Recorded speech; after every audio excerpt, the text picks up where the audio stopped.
So I got asked to make like a little bit further explanation into the latch mech on my wing and why we have it. So today I'll be doing just that. So basically the reason we have this latch mech on our wing is that we need 3 positions. We need a, can't get it. We need a down position, an up position, and a middle position. So down position is just where we start at.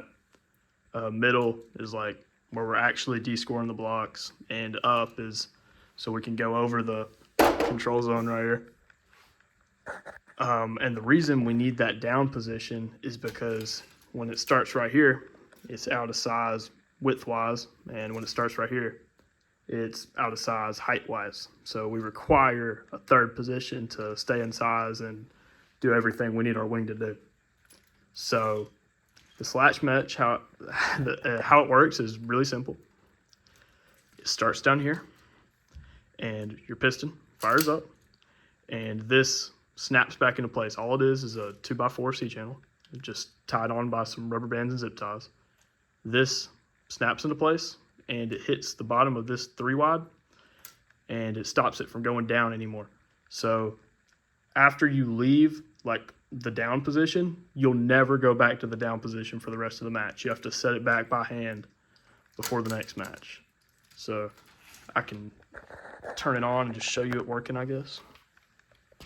Plug up my brain.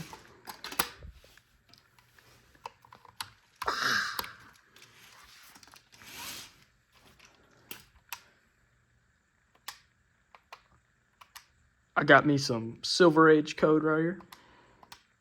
That's not a requirement for latch mech. Okay, so down, oh, wrong button. Down, up, middle. 1 piston, 3 positions. That's why we need our latch mech.